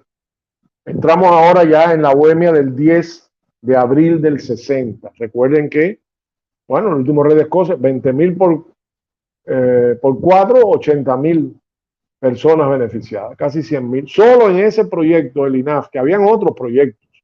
Las cooperativas tenían su construcción de vivienda, eso lo hacía el INRA. Eso es otro tema. Pero solo por el INAF en un año, en el año 1960, a pesar de la cubre, a pesar de la playa Menéndez, el asesinato, a pesar de las campañas contra Cuba, a pesar de los atentados, a pesar de los criminales de guerra, a pesar de todo eso, 20,000 viviendas. Saque usted sus propias conclusiones y después critique si quiere criticar, pero primero reconozca esa cifra, que no se lo olvide. 20,000 casas en el 60 para el pueblo. Bueno, aquí tenemos un artículo de Herminio Porter Vilá, Crítica y Consejo. Porter Vilá, usted sabe, un hombre muy cercano a la embajada norteamericana, más bien conservador, pero un gran historiador. Y a ratos, crítico de los Estados Unidos en ciertas cosas que no fueran muy comprometedoras. Dice Porter Vilá que en octubre del 59 se reunió en el estado de Nueva York, auspiciado por la Universidad de Columbia, la primera reunión o asamblea norteamericana de la Universidad de Columbia, dedicada en este caso al tema de las relaciones entre Estados Unidos y América Latina. Él fue invitado,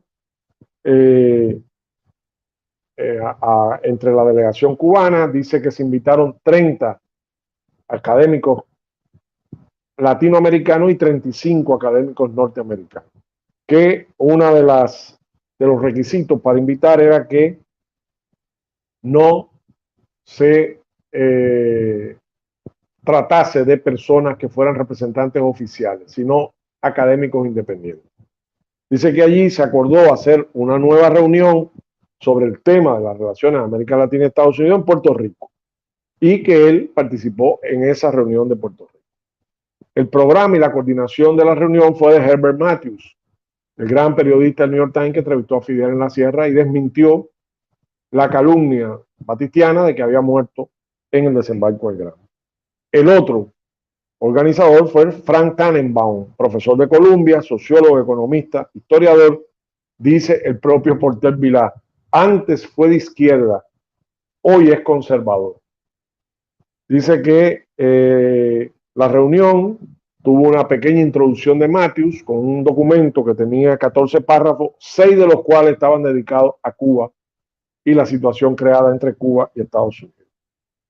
Dice que el documento lamentaba la situación que se vive y que hubiese sido, escuchen, perfectamente evitable si a tiempo se hubiese rectificado en Washington muchas medidas improcedentes económicas, políticas y diplomáticas contra Cuba. Quiere decir, esa reunión de académicos reconocía que la culpa del deterioro de las relaciones entre Cuba y Estados Unidos estaban del lado norteamericano y que eran errores cometidos en Washington en lo económico, en lo político y en lo diplomático. Alejandro Peñalver: profe, ¿qué valor tenían esas viviendas? Ahora casas como esa cuestan entre 40 y 90 mil dólares. No podría decirle, Alejandro, podemos revisar, pero no tengo el dato. Vamos a ver si hurgando aparece algo. Alexei González: saludos, profesor Cartero, a todo el chat. Este es el canal de la verdad. Gracias, Alexei, por proclamarlo, porque ese es nuestro objetivo, que sea y siga siendo el canal de la verdad histórica. Bueno, dice que Tannenbaum presentó una ponencia que se llamaba Hacia una comprensión de la América Latina. Tannenbaum era muy famoso porque durante los tiempos de la Revolución Mexicana, se montó en un mulo y sin recursos se dedicó a zapatear México entero para entender la Revolución Mexicana y publicó 2 grandes libros. El primer libro se titula La Revolución Agraria Mexicana, y el segundo libro, La Paz por la Revolución. Y Tannenbaum sentó cátedra en su momento por la agudeza, por la riqueza de datos, por lo original, por lo cercano a la realidad, bebiendo directamente de la realidad, pero que ya ese no era el Tannenbaum que hizo la ponencia en Puerto Rico. Dice que Tannenbaum presentó argumentos flojos, anticuados y superficiales. Se analizó la prensa, se analizó lo que Matthews llamó el círculo vicioso del espacio dedicado a la América Latina en la prensa norteamericana, que es que los norteamericanos no les importa la información de América Latina porque los dueños de los periódicos consideran que no les importa la información de América Latina y por lo tanto no brindan información de América Latina. Eso implica que se deja cada vez más de interesarse en América Latina, se publica menos de América Latina y se conoce menos de América Latina. Ese círculo vicioso, la Asamblea de Puerto Rico llamó a romperlo para que el pueblo norteamericano pueda entender las motivaciones, entender los objetivos de la revolución cubana específicamente y de América Latina en su conjunto. Frontera América hace un donativo a nuestro espacio. Cuán próspera, industrializada y desarrollada sería Cuba si ya nunca hubiera habido bloqueo. No han hecho más que tratar de estrangular su ejemplo. Tiene usted toda la razón. Toda la razón. Y los que vienen ahora pasando una factura de 62 años se olvidan de todo lo que se hizo en los 60, los 70, hasta los 80. Porque estos destrozos que tenemos ahora, aunque antes el bloqueo nos afectaba mucho y nos sigue afectando, Pero aquí hay además el componente de el periodo especial al perderse todo, el 80% del comercio exterior cubano de la noche a la mañana, al desaparecer la Unión Soviética y el campo socialista. Y eso lo estamos sufriendo en la educación, lo estamos sufriendo en la economía, lo estamos sufriendo en la arquitectura, lo estamos sufriendo en las relaciones humanas y en todo. Juan C. Sánchez, buenas noches, profesor Carterio. El chat desde Brasil, 79 el like. Muy bien, muchísimas gracias, Juan C. Sánchez. Dice que le tocó, se analizó la situación económica, se vio su desarrollo de América Latina en su conjunto. Matthew abordó las relaciones diplomáticas y criticó, y eso fue lo que le molestó mucho a Porter Vilá, criticó que, dice él, que Porter Vilá es un historiador cubano, estaba invitado, estaba ahí Porter Vilá, se lo dijo en su cara, es un historiador cubano un poco amargado y que al igual que los actuales dirigentes cubanos, se refiere a Fidel y lo demás, solo leen libros de historia escritos por cubanos. Porter le responde que sobre el tema de la enmienda Platt, él tiene más de 3.000 citas en su libro Historia de Cuba en sus relaciones con Estados Unidos y España, y de esas 3.000 citas, más del 90% son de norteamericanos. Por lo tanto, no es cierto de que solo se ve una parte del problema. Dice que critica a Matthew, a Fidel Castro, dice solo lee a los historiadores cubanos, y Porter Vilá le responde con toda razón. ¿Y cuál de los dirigentes norteamericanos actuales lee a los historiadores cubanos, caribeños y latinoamericanos? Ninguno, absolutamente ninguno. Así que ¿de qué se extraña? ¿Cuál es el problema? Vamos a la próxima, Cartero, la número 11.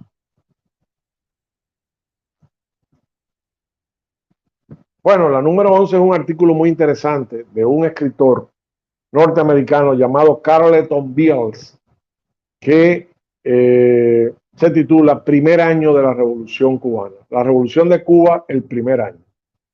Carleton Beals nació en 1893 y murió en Estados Unidos en 1979.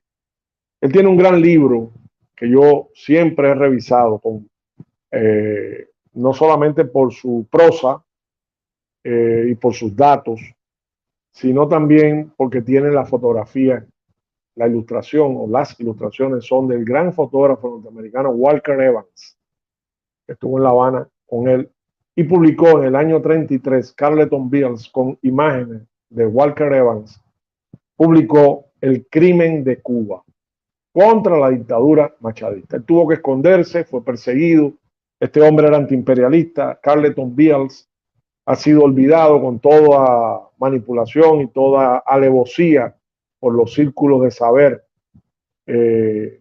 norteamericanos, y de él no se habla, absolutamente nada. Entonces, Cuba Linda se ha convertido en miembro y lo agradecemos especialmente. Muchísimas gracias, Cuba Linda, por ese gesto de apoyo a nuestro espacio.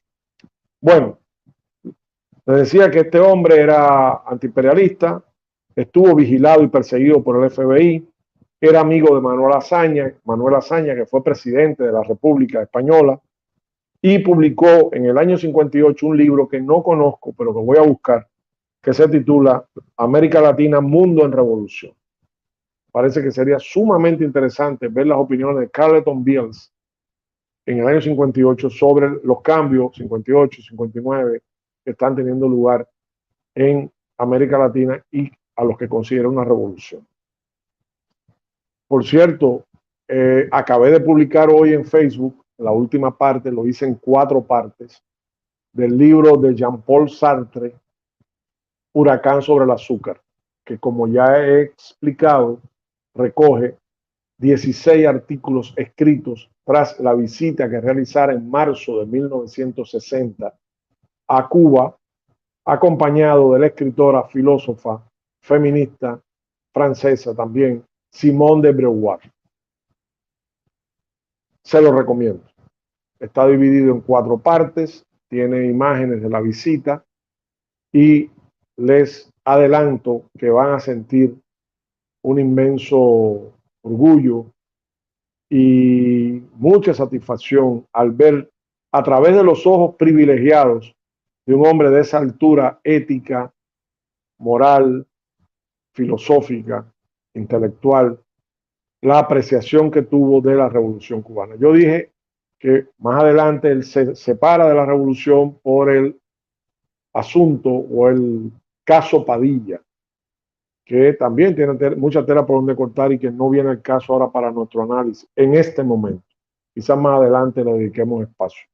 Pero lo que sí está claro, que en un momento determinado no comprendió las medidas tomadas de la revolución con Alberto Padilla y hizo una carta abierta firmada por muchos intelectuales de la época, criticando a la revolución y apartándose. Pero en este momento, ahora, en marzo del 60, en abril, ahora, Sartre, en el momento en que se publica Huracán sobre el azúcar, Sartre está deslumbrado por un pueblo en revolución auténtica, verdadera y popular. Y además, visto con la lucidez, la profundidad y el rigor de una mente filosófica de la altura de la mente de Jean-Paul Sartre. Entonces, se lo recomiendo de verdad, de corazón. Tengan paciencia, léanlo, no son tantas páginas. Lamentablemente parece que faltan 1 o 2 páginas al final, que no lo he encontrado por ningún lado. Alguien de ustedes me comentó que tenía la edición cubana. Yo la tuve en algún lugar de mis bibliotecas dispersas, tiene que estar, porque ese para mí era un libro entrañable. Si alguien puede chequear dónde termina la 4ª parte y revisar la edición cubana o cualquier otra edición y escanear las páginas finales, se lo agregamos para que no falte nada. Yo sospecho que son pocas páginas las que faltan, 3 o 4, quizás menos, pero me gustaría ver el cierre que hace Jean-Paul Sartre en su texto sobre la Revolución Cubana en 1960. Bueno, Carleton Beals, dice Bohemia con razón, en el recuadro donde presenta a Carleton Beals y presenta su artículo, dice que no es frecuente encontrar en los Estados Unidos un artículo escrito así, desde este ángulo. Un artículo escrito además con fotos de la entrega de cuarteles convertidos en ciudades escolares con Armando Hart como ministro, al cual él admira, respeta y reconoce su trabajo, y que no es frecuente, repito, encontrar en la prensa norteamericana cosas de ese tipo. Dice que se están convirtiendo los cuarteles en escuelas. Él está informando al pueblo norteamericano, no al cubano. Bohemia lo publica para que se vea cómo ven en el exterior la gente honesta y la gente progresista, cómo ve la revolución cubana. Dice que se están convirtiendo los cuarteles en escuelas, que se están cambiando los libros de texto, que incluso hay libros de texto que estaban desde la primera intervención norteamericana o la segunda, la de Magún, Charles Magún, y que esto era no solo obsoleto, sino que la versión que daban de la historia de Cuba ahí era completamente falsa. Era una visión desde los Estados Unidos. Dice que hay conciencia popular antiimperialista que se está fomentando para defender los valores históricos del pueblo cubano. Fíjense como desde entonces la historia ya era un campo privilegiado de batalla, y lo dice Carleton Beals. Se está fomentando la conciencia popular revolucionaria a través del rescate de la historia verdadera de Cuba. Y ese rescate empieza en las escuelas. Fíjense que no es de ahora esta guerra, esta batalla que estamos librando, lleva mucho tiempo. Dice que además, en un congreso de una semana que el Ministerio de Educación auspició para oír opiniones sobre los cambios que había que hacer en la educación cubana, la doctora Celia Sabín, que era la miembro de la Dirección Nacional de Maestros Católicos, hizo una intervención muy buena en la cual, lejos de estar en contradicción con la revolución, aportaba elementos para justificar lo que estaba haciendo el ¿tiene usted el libro Fidel Castro que se encontró el triunfo de la revolución? Bueno, yo tengo unas fotocopias que me mandaron, que no sé si, o sea, trata el tema, pero no estoy seguro que sea el que usted se refiere. Si me puede dar el título para yo comprobarlo. Dice que la idea es incorporar, sobre todo a las escuelas rurales, a los propósitos de la revolución. Eso lo dice la miembro del ejecutivo de los maestros católicos, para que vean que había una cooperación, una comprensión, que luego la campaña por dividir revolución y creyentes tuvo éxito después, más adelante, pero fue una campaña. Aquí había apoyo. Dice que la economía también ha avanzado, no solo la educación, dice Carleton Beals, a pesar del saqueo batistiano. Y da un dato interesante, y Beals era un hombre que conocía bien a Cuba, que estaba informado. Dice que había industrias nuevas que se creaban en Cuba donde el dueño tenía que darle a Batista el 50% de las ganancias. Yo tenía la cifra de 30% y 40% en el caso de dragado, de puertos, canales, etc. Pero ahora veo que había una parte más leonina todavía.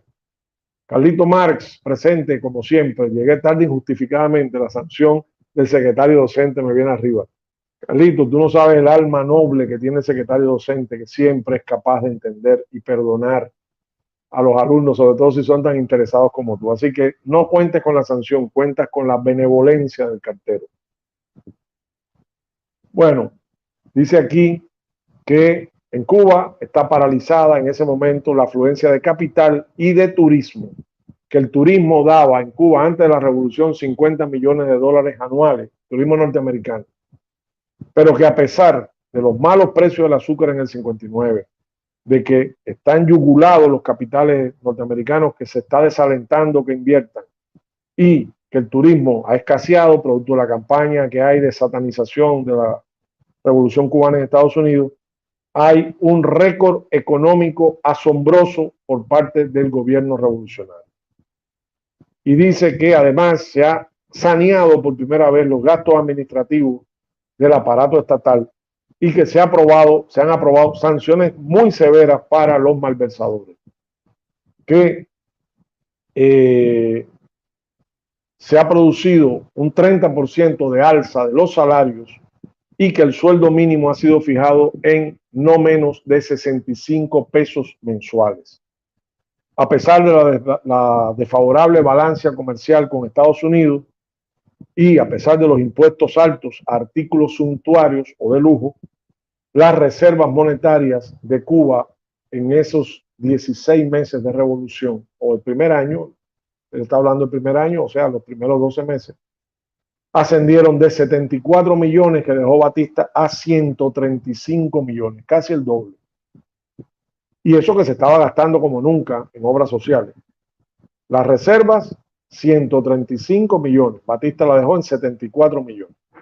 En un año lo logró la revolución, evitando que se robasen y con una política y una voluntad de defender los intereses del país.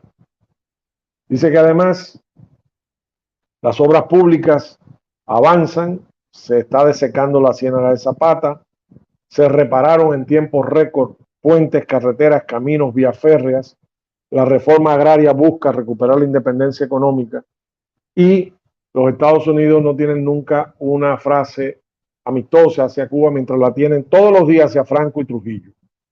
Las campañas, las compañías de los Estados Unidos son dueñas o eran dueñas hasta que la reforma agraria vino de la mayoría de las tierras laborables.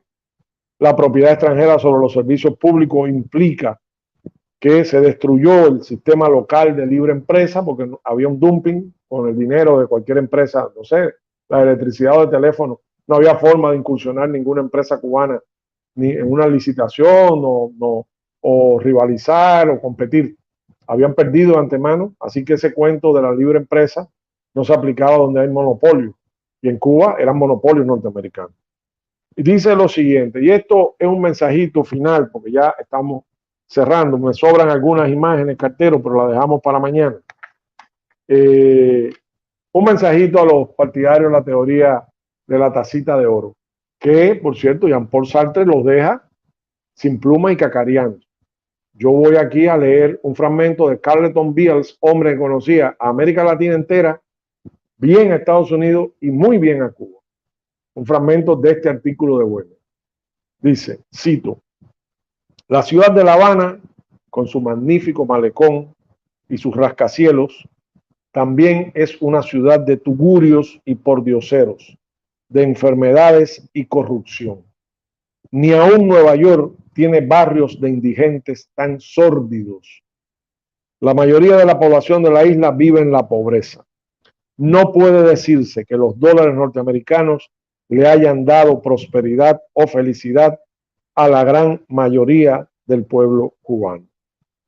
Dice que las campañas contra, vieron la cita, Carleton Beals, el artículo de esta revista del 10 de abril del 60, La Revolución de Cuba, su primer año. Partidario de la teoría de la tacita de oro.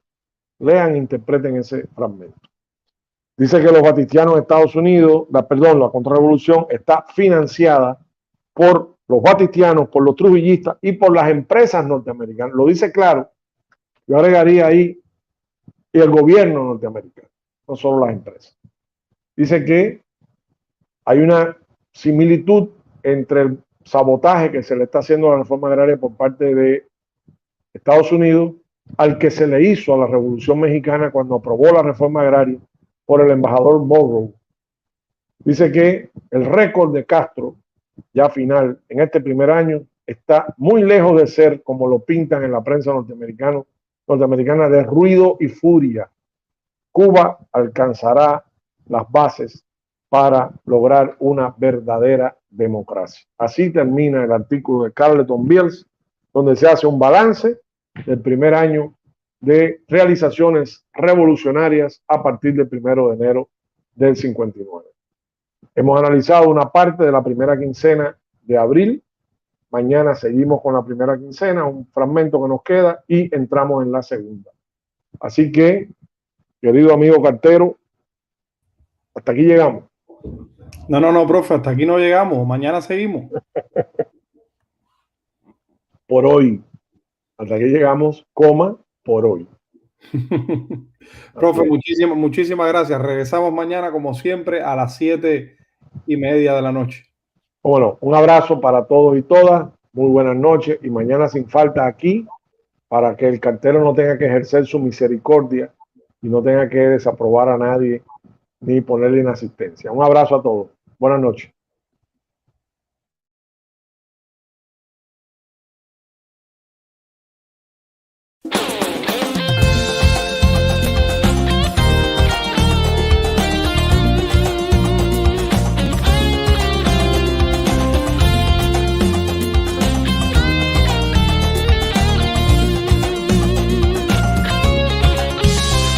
La plaza amaneció con luz de sol en sus farolas y en la avenida un viento azul. Manos se juntaron en la calle y las aceras, la voz se hizo multitud. Balcones y portales se hacen eco de banderas, un tiempo nuevo abraza el porvenir. Multicolor la marcha de gigantes que se empeñan, semilla imprescindible en su raíz. Mambisa y soberana, Mambisa y soberana.